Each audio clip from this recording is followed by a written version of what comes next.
Você já ouviu falar de Jerry Adriani? A pergunta, por si só, evoca uma enxurrada de memórias para quem viveu os áureos anos 60 e 70.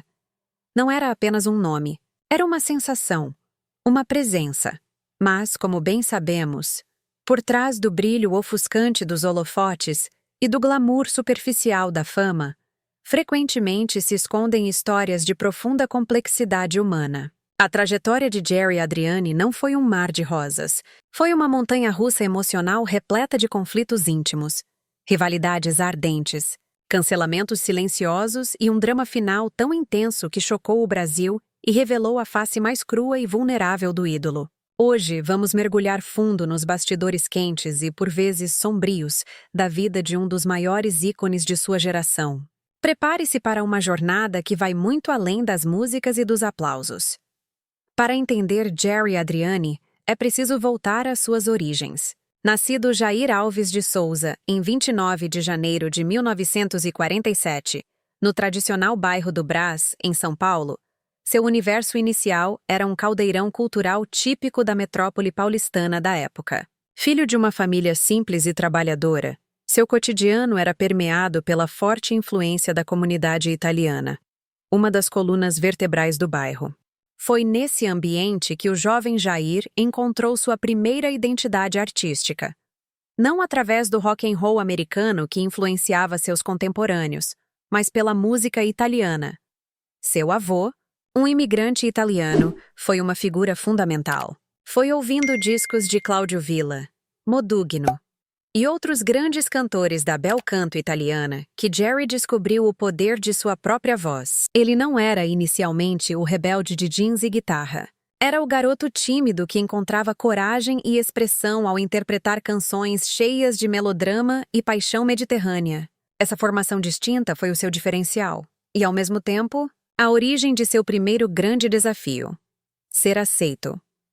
O pontapé inicial para o estrelato veio em 1964, com o lançamento de Italianissimo. O disco foi uma aposta audaciosa de seu empresário, que enxergou no talento cru do jovem e em sua conexão étnica um nicho de mercado inexplorado. O sucesso foi imediato e avassalador. De repente, aquele garoto do Brás era Jerry Adriani, um nome artístico que soava sofisticado e internacional. As rádios tocavam Treme Treme, Mama e Bella Ragazza da Letrete Biondi, e as plateias se rendiam ao seu charme contido. Ele não era um roqueiro. Era um crooner, um lover boy que cantava de terno, com uma elegância que cativava tanto as jovens quanto suas mães. O movimento da Jovem Guarda, encabeçado pelo trio quase sagrado de Roberto Carlos, Erasmo Carlos e Vanderleia, explodia como um fenômeno de massa. Era a soundtrack de uma juventude que queria se divertir, se rebelar, dentro dos limites possíveis, e se encontrar. Jerry Adriani, com seu sucesso proveniente de uma fonte diferente, ansiosamente quis fazer parte daquele núcleo. E de certa forma ele fez. Apresentou-se no famoso programa, cantou seus sucessos e dividiu o palco com os grandes nomes. No entanto, a percepção interna era outra. Jerry era, muitas vezes, visto como um outsider, um astro paralelo que orbitava o mesmo Sol, mas não pertencia ao núcleo duro. Enquanto Roberto era o rei, Erasmo o tremendão e Vanderleia a namoradinha do Brasil, Jerry carregava o epíteto de o galã das músicas italianas. Um título que, embora carinhoso, o limitava e talvez até o diminuísse perante os puristas do movimento. Havia uma sutil barreira, uma hierarquia não dita que o colocava em um patamar ligeiramente inferior em termos de autenticidade roqueira. Essa busca por reconhecimento absoluto dentro do movimento tornou-se uma fonte constante de ansiedade e combustível para sua ambição. Se a relação com o trio principal era de uma cordialidade tensa, com Vanderlei Cardoso ela era declaradamente explosiva. Wanderlei, outro grande nome da época, possuía um estilo e um repertório que, de certa forma, rivalizavam com o de Jerry. Ambos eram galãs, ambos tinham vozes potentes e ambos disputavam o mesmo espaço nos palcos, nas paradas e no coração do público.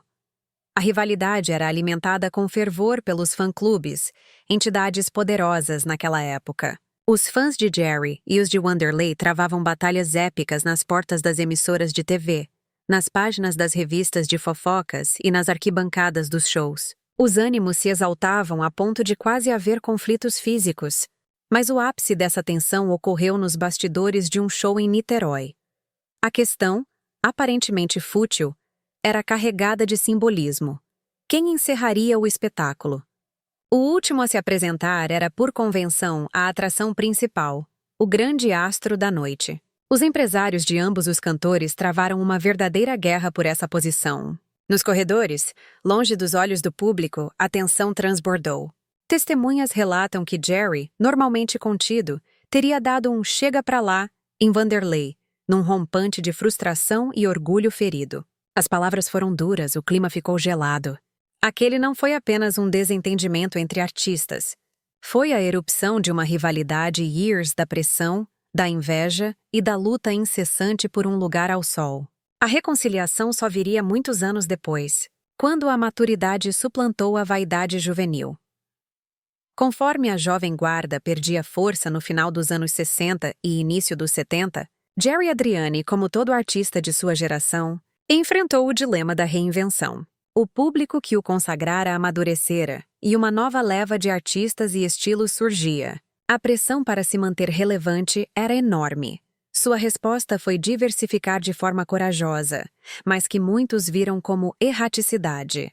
Ele mergulhou de cabeça no universo de seu maior ídolo, Elvis Presley, gravando discos tributo com impressionante fidelidade vocal e cênica. Para alguns foi uma homenagem magistral. Para outros, uma capitulação, uma falta de identidade própria. Ele ousou ainda mais ao gravar composições de Raul Seixas, o maluco beleza da rock brasileiro, em um disco surpreendente. Era Jerry Adriani cantando Sociedade Alternativa, uma junção que deixou muitos fãs perplexos. Essas mudanças refletiam um artista em crise existencial. De um lado, a crítica mais conservadora o acusava de se perder, de abandonar sua essência. Do outro, o público mais jovem o via como uma relíquia de uma era passada, antigo demais para o novo rock progressivo ou a MPB dos festivais. Jerry ficou preso na corda bamba, tentando agradar a todos e, no processo, arriscando não agradar plenamente a ninguém. Essa fase é crucial para entender a vulnerabilidade do ídolo. Por trás da confiança no palco, havia um homem inseguro sobre seu lugar no mundo musical em transformação. A vida parecia ter encontrado um novo equilíbrio para Jerry nas décadas seguintes. Ele se firmou como um artista versátil, atuando em novelas, apresentando programas e fazendo shows nostálgicos para um público fiel que nunca o esqueceu. Mas, em março de 2017, o destino pregou uma peça de um dramatismo quase insuportável. Internado com uma trombose venosa profunda na perna direita, seu estado foi inicialmente tratado com cautela, mas otimismo. Ele recebeu alta, e todos respiraram aliviados. No entanto, a recuperação não foi completa, forçando-o a cancelar 3 shows agendados em Salvador. A necessidade de encontrar um substituto à altura recaiu sobre Wanderlei Cardoso. A ironia cruel dessa escolha não passou despercebida por ninguém. A substituição foi um golpe baixo no ego e no espírito de Jerry. O velho rival, aquele com quem ele havia travado batalhas tão acirradas, agora ocuparia seu palco, cantaria para seu público, receberia seus aplausos. Os bastidores ferveram com a notícia. Para os fãs, foi um momento de divisão. Alguns entenderam a logística, outros se sentiram traídos e exigiram reembolso.